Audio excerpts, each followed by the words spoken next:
Amigos y amigas de TV USAC, es un gusto ingresar a sus hogares con una entrevista más en su programa Espacio Alternativo, hoy para hablar sobre el 8º Congreso por el Buen Trato de la Niñez. Para eso tenemos como invitado especial al licenciado Miguel Ángel López de CONACMI. Luego vamos a hablar, él es director de CONACMI, de qué trata CONACMI. Y bienvenido, licenciado, a TV USAC y al programa Espacio Alternativo. Gracias por permitirnos compartir con ustedes. Para nosotros es muy importante poder participar en este espacio y divulgar principalmente lo que usted decía, ¿verdad? Acciones de buen trato hacia la niñez y la adolescencia. Se aproxima el 8º Congreso por el Buen Trato de la Niñez, organizado, creo yo, a través de CONACMI. Empecemos por ahí, ¿qué es CONACMI? La CONACMI es la Asociación Nacional contra el Maltrato Infantil, es una organización no gubernamental que todas sus acciones las desarrolla a través de fondos de cooperación internacional. Somos una organización que tenemos 20 años de venir trabajando de manera permanente, diferentes programas enfocados primero a la prevención de la violencia contra la niñez, también a poder generar espacios de atención integral, para poder trabajar también la investigación. Creemos que es importante poder apostarle, seguir trabajando en el tema de la investigación para poder caracterizar la problemática, para poderla entender y para poderla abordar de mejor manera. Y también tenemos una línea de articulación con otras organizaciones para poder generar espacios de incidencia política en favor de una cultura de respeto a los derechos de la niñez y la adolescencia. Básicamente, CONACMI es sobre niñez. Sí, básicamente la CONACMI es un espacio de coordinación de diferentes organizaciones. Yo diría que un elemento importante de la CONACMI es que muchas de las actividades que desarrolla no las hace de manera aislada, de manera solos como organización, sino las hacemos en articulación con otras organizaciones, tanto gubernamentales como no gubernamentales. Entonces, trabaja específicamente en la protección de niños, niñas y adolescentes. Y en cuanto a la cobertura, ¿esto estamos hablando de la ciudad capital o también tienen presencia en los diferentes departamentos o los 4 puntos cardinales del país? Bueno, en este momento, como CONACMI, tenemos varias estrategias que estamos implementando. Una de ellas es un trabajo permanente de coordinación con el Ministerio de Salud a través de 2 viceministerios, que es el Viceministerio de Hospitales y el cuarto Viceministerio de Atención Primaria en Salud. Y con estas instancias dentro del Ministerio de Salud estamos trabajando en 10 departamentos. Y la idea es poder de alguna manera ampliar la cobertura, fortalecer capacidades técnicas para el abordaje integral de la problemática. Estamos trabajando en el departamento de San Marcos, Quetzaltenango, Sololá, en Escuintla, acá en la ciudad capital, en Jalapa, en Chiquimula, en Zacapa y también en Baja y Alta Verapaz. ¿Por qué es importante y necesario el buen trato a nuestras niñas? Definitivamente es importante que los padres y las madres puedan reconocer que el tema de la crianza, el tema de la educación, el tema de la disciplina, como muchos todavía suelen llamar, es importante, ¿verdad? Lo que nosotros estamos planteando es que no necesariamente se utilicen formas violentas para poderlo hacer. Entonces hay una propuesta que tiene que ver con la pedagogía de la ternura, ¿verdad? Y el tema de la ternura no implica no dejar de corregir o no dejar de orientar o no dejar de educar.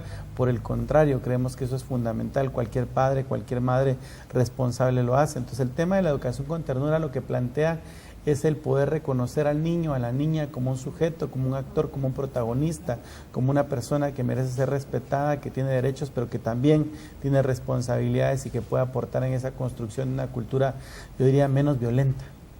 De acuerdo a la experiencia de ustedes, ¿cuáles son los datos que ustedes manejan o en cuanto al buen trato de la niñez?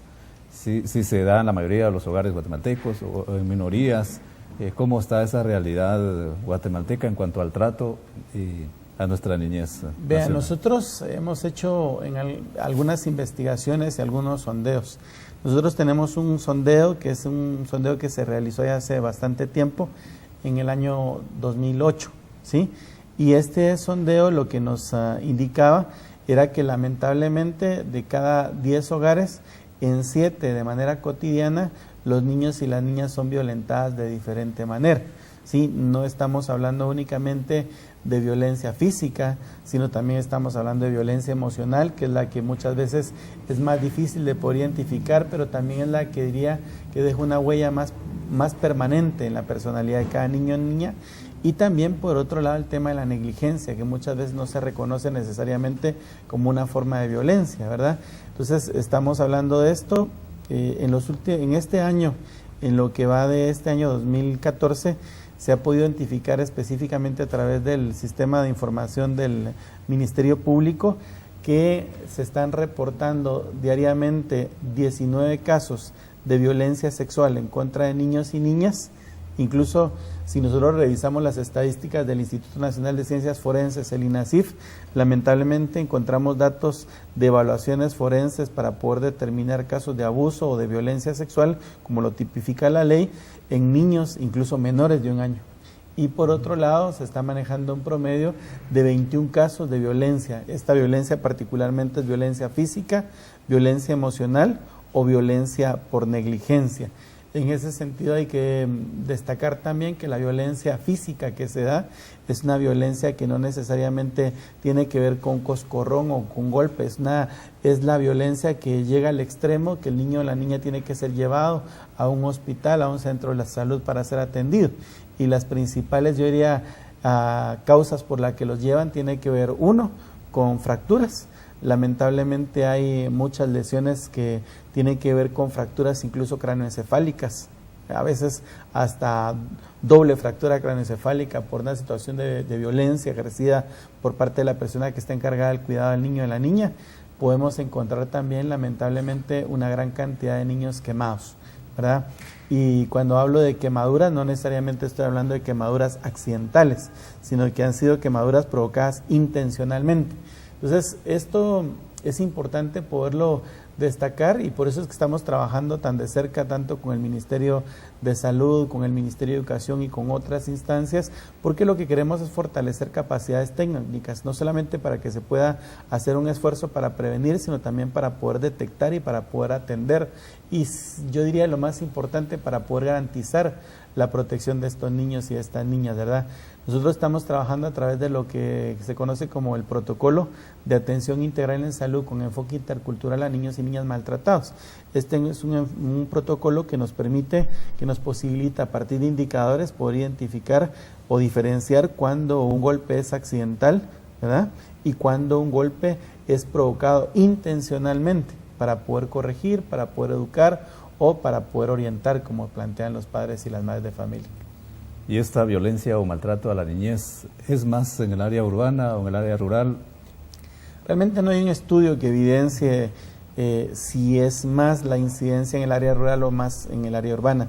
Sin embargo, nosotros hicimos una investigación retrospectiva de 5 años y lo que nos pudimos dar cuenta es que tenemos mayor cantidad de casos registrados en algunos departamentos, pero no necesariamente es porque en estos departamentos se dé mayor cantidad de casos de violencia. Podría ser también porque hay mayor receptividad, mayor sensibilización de parte de las instancias encargadas de proteger a la niñez en estos departamentos y por eso están registrando, denunciando más casos.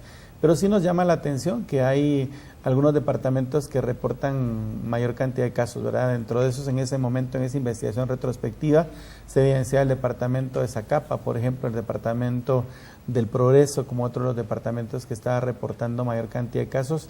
Y recientemente algo que nos llama mucho la atención es la cantidad de casos de violencia sexual que se están reportando particularmente en el departamento de Izabal, pero que estos casos de violencia sexual tienen una particularidad a diferencia de otros departamentos, y es que muchos de los casos, aunque la ley lo tipifica como violencia sexual, para nosotros es importante poder hacer una diferenciación entre la violencia sexual, porque en las representaciones sociales se crea un imaginario que necesariamente para que se tipifique como tal tiene que haber violencia física de por medio. Y nosotros hemos evidenciado a través de muchos años que no necesariamente tiene que haber violencia física de por medio, aunque siempre hay violencia implícita en cualquier acto de violencia o de abuso sexual. Sin embargo, nos llama mucho la atención que en el departamento de Izabal no solamente hay mucha frecuencia de casos de violencia sexual, sino también hay una situación de mucha violencia física, pero violencia exageradamente, en donde se lastima, en donde al final los niños tienen que llegar a una situación incluso a cirugía por los golpes, por las lesiones que han provocado la violencia sexual.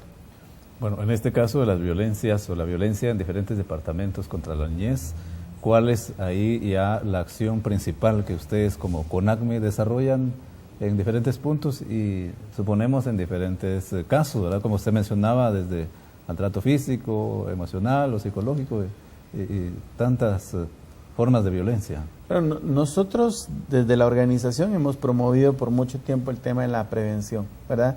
Creemos que es importante que los padres de familia, que las madres de familia que en algún momento maltratan a sus hijos o a sus hijas no lo hacen porque no los quieran. Al contrario, yo creo que los quieren mucho. El principal problema es que no conocen otras formas de corrección y generalmente utilizan las mismas formas de corrección con las cuales ellos fueron creados. Entonces, lo que se está generando hay una réplica de los patrones de crianza con los cuales ellos fueron creados. Yo creo que es importante entonces en ese sentido no criminalizar a los padres de familia. La idea cuando hablamos de maltrato físico, de maltrato emocional o de maltrato por negligencia, descuido, abandono, no se trata necesariamente, dependiendo de la gravedad del caso, de criminalizar y de pedir que los padres sean sancionados con privación de libertad. Por el contrario, creemos que es importante ser un soporte emocional para los padres y las madres de familia, brindándoles alternativas que les permitan ir encontrando, ¿verdad?, otras formas de corrección que no necesariamente tengan que ver con la violencia. Entonces, esa es una de las acciones para nosotros muy importante.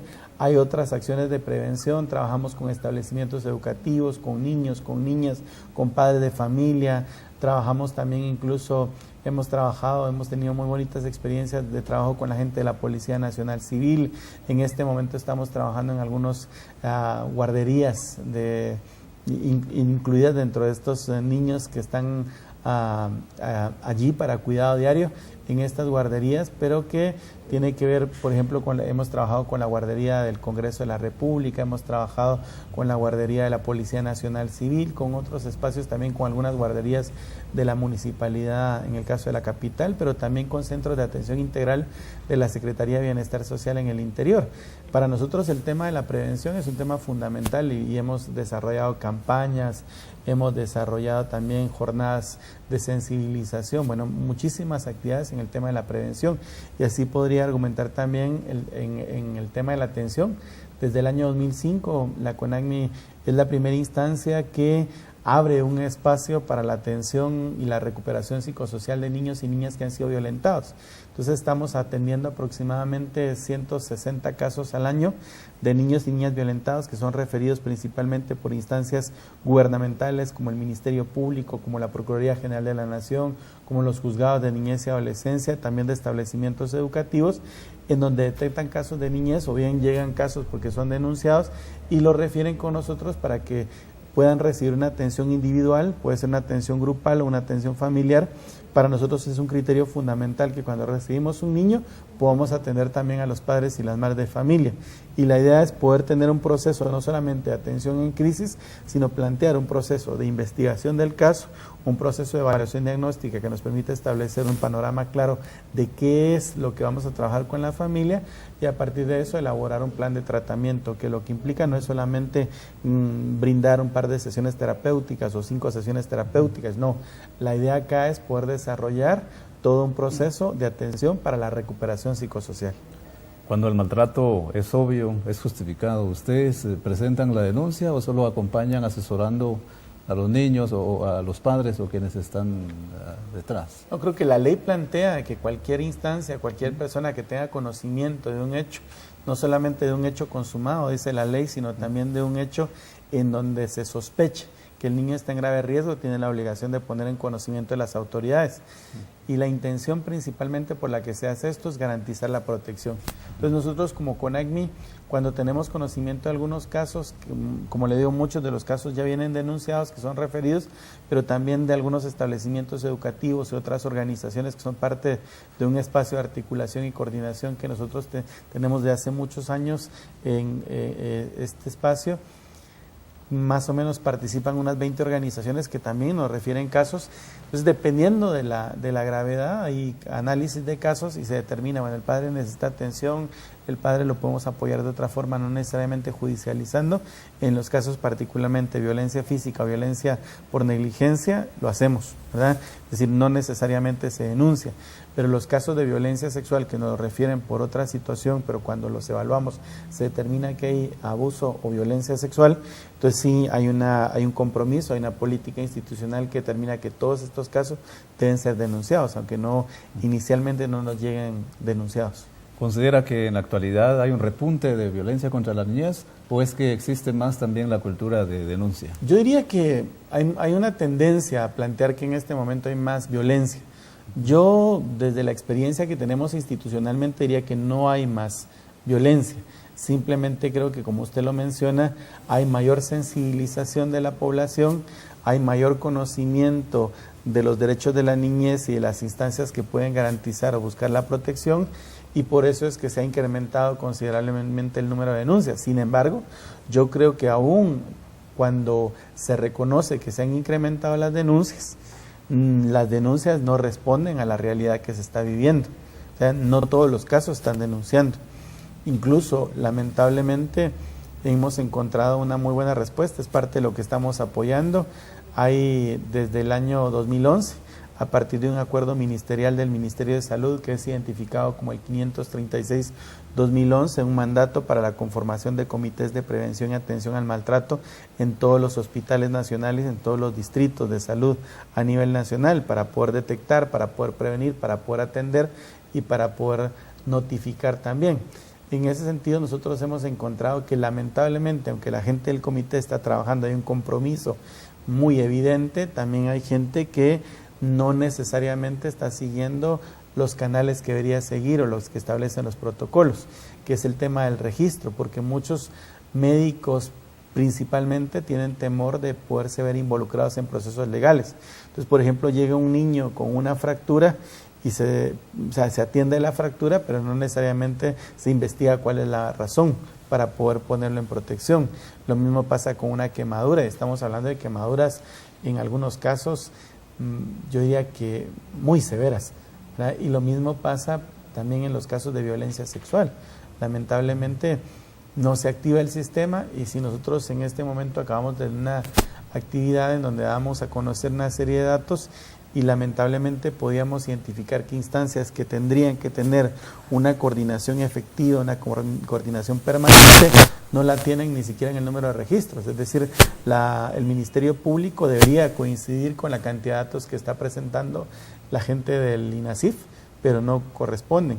Deberían de corresponder esos datos, por ejemplo, a los que se presentan en los juzgados de niñez y adolescencia, y tampoco corresponden, o deberían en algún momento tener concordancia, porque hay una serie de instrumentos que plantean la necesidad de la coordinación con la Procuraduría General de la Nación, y no la tienen. Entonces, parecería que hay un sistema, desde la Ley de Protección plantea la conformación de un sistema de protección que debe estar integrado no solamente desde organizaciones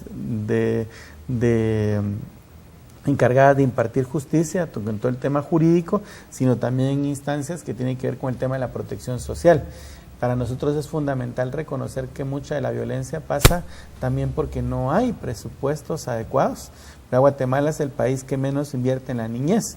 Se está invirtiendo en este momento 5.33 quetzales diarios por cada niño, por cada niña, para garantizar el tema de la educación, el tema de la salud, el tema de la protección integral. Es decir, es poco. Si nosotros comparamos incluso otros países de la región centroamericana, Costa Rica está invirtiendo 3 veces más, ¿verdad? Entonces creo que esa es una forma de violencia también. El Estado ha asumido una serie de compromisos de carácter internacional, y básicamente este es uno de los compromisos, ¿verdad? Asignar recursos para el desarrollo de acciones de prevención, pero también acciones que puedan ser efectivas en el tema de la atención integral, pero no las está desarrollando porque carece de recursos. Y esto no pasa necesariamente porque un funcionario no lo quiera hacer, pasa principalmente porque no tiene presupuesto para poder funcionar. Ahora, licenciado, se aproxima el 8º Congreso Nacional por el Buen Trato a la Niñez, que ustedes como CONACMI están organizando. ¿En qué consiste este congreso? ¿Dónde se va a realizar? ¿Y las fechas? Este congreso ya es el 8º. Hemos trabajado 7 años consecutivos este congreso, y la característica de este congreso es que al final no es una actividad únicamente de CONACMI o que organiza CONACMI, es una actividad en donde participan diferentes organizaciones, tanto gubernamentales como no gubernamentales. Es un esfuerzo compartido, hay una organización. Y dentro de este espacio se está planteando que el Congreso se desarrolle los días 19 y 20 de noviembre. Para nosotros estas son fechas muy importantes. El 19 de noviembre se conmemora el Día Internacional de la Prevención de la Violencia Sexual en contra de niños y niñas. Y el día 20 de noviembre se está conmemorando 25 años de que el Estado de Guatemala suscribe la Convención de los Derechos del Niño, ¿verdad? Entonces, para nosotros esta actividad del Congreso la estamos enmarcando dentro de esa fecha muy importante para nosotros, para poder reconocer lo que ha pasado en estos 25 años, qué avances hemos tenido, qué limitaciones hemos tenido, qué lecciones aprendidas hemos tenido, ¿verdad? Entonces, en ese sentido, creo que es importante destacar que este Congreso primero se plantea ese enfoque.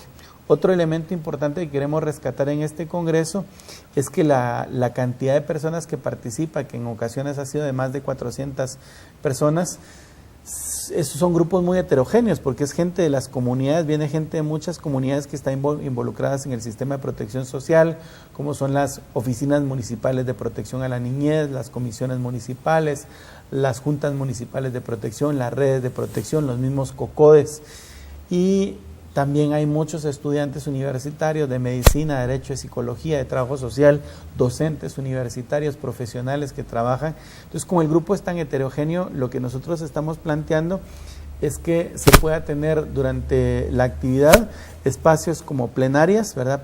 Presentaciones plenarias, que se puedan tener panel foro, que se puedan tener conversatorios y principalmente que se puedan tener algunas actividades para compartir, para convivir, para interactuar. Entonces, cada uno de los 2 días que va a durar el Congreso, tenemos 10 talleres diferentes el primer día y 10 talleres diferentes el segundo día. Es decir, las personas que puedan participar van a poder elegir entre participar en 20 talleres, que todos los talleres tienen la posibilidad de poder aprender buenas prácticas para la crianza, para la educación con ternura. Creo que también se aprovecha que ya los niños en esa fecha ya están la mayoría de vacaciones, ¿verdad? Sí. ¿El lugar dónde va a ser? Sí, la invitación precisamente también, lo importante de este evento es que permite, que posibilita que madres de familia que quieran conocer algunas alternativas, padres de familia puedan participar. Entonces, la actividad se va a desarrollar en el Hotel Conquistador Ramá, siempre lo hemos desarrollado en este lugar, y entonces lo que estamos proponiendo es que puedan participar personas, vamos a tener participación de varios departamentos, ¿verdad? Incluso con algunas propuestas, y un elemento importante de este Congreso, a diferencia de otros, también es que queremos rescatar no solamente el aspecto puramente académico o el aspecto metodológico del abordaje de la problemática, sino que también queremos evidenciar, queremos trasladar, queremos compartir buenas prácticas desde los adolescentes y los jóvenes para poder enfrentar la violencia. Para nosotros es muy preocupante que se tenga en este momento esa etiqueta, ¿verdad? El estigma y la discriminación de los jóvenes, como que todos los jóvenes fueran agresivos, fueran violentos, estuvieran involucrados en problemas o estuvieran transgrediendo la ley. Al contrario, yo creo que hay jóvenes que están haciendo cosas muy productivas y que están aportando a esta construcción de una visión diferente de país, en donde realmente haya respeto, tolerancia, equidad, solidaridad y una serie de elementos necesarios para poder ir construyendo una cultura de respeto a los derechos humanos, ¿no? Entonces, en este sentido, ahí también preparada para la parte final del primer día del Congreso, que es el día 19, una actividad artístico-cultural con grupos de jóvenes que llevan propuestas, todos llevan propuestas para poder abordar la violencia, desde teatro, poesía, canto, baile, y por otro lado también hay una serie de actividades lúdicas que tienen que ver con malabarismo, que tienen que ver con magia, que tienen que ver con otras alternativas, pero que todo va en la función de poder prevenir, de poder también brindar alternativas de cómo abordar la problemática. Ahora, ¿cuál es la manera o la forma de participación? ¿Hay que inscribirse o está abierto a todos? Básicamente el espacio está abierto a todos. Únicamente la dificultad es que tenemos la posibilidad de inscribir únicamente a 300 personas. Esta forma de poderse involucrar, de poderse inscribir formalmente al Congreso es a través de una inscripción. y la inscripción tiene un costo. Tiene un costo de 100 quetzales, que es un costo simbólico para estudiantes, para padres y madres de familia y para algunas organizaciones de sociedad civil que trabajan directamente con niñez y adolescencia. Y por otro lado, para profesionales tiene un costo de 150 quetzales. Básicamente el costo del evento le permite el poder participar en todas las actividades, pero también el evento cubre la alimentación de los 2 días, tanto los recesos por la mañana, el coffee por la mañana, el almuerzo, ¿verdad? Que ahí solo con eso se puede compensar el costo, pero por otro lado también entregamos una carpeta con diferentes materiales que hay que reconocer que muchas de las organizaciones que trabajan también de manera estrecha con nosotros nos donan material. Entonces hay una carpeta con una buena cantidad de materiales que tiene investigaciones, leyes, etcétera, que se le entrega a todas las personas por participar. Es decir, el costo es de 100 quetzales o 150 quetzales y para poderse inscribir pueden llamar, pueden comunicarse con nosotros directamente haciendo la consulta para que se les pueda dar el número de cuenta y que puedan hacer un depósito, pero yo preferiría que se los puedan explicar directamente a los números de teléfono, que puede ser el 2220 3199 y, perdón, 2230, por favor, 2230 2199 o bien al 2220 7400. O pueden comunicarse con mucho gusto con nosotros a través de la dirección de correo electrónico de CONACMI, que es contacto@conacmi.org. O bien pueden comunicarse, nosotros tenemos abierto un espacio también en el Facebook que se llama Octavo Congreso, y en esta espacio del Facebook también pueden comunicarse con nosotros y ahí van a encontrar información detallada de cómo puede ser la inscripción. Licenciado, ya en la parte final de nuestra entrevista, ¿por qué es importante el buen trato a nuestra niñez?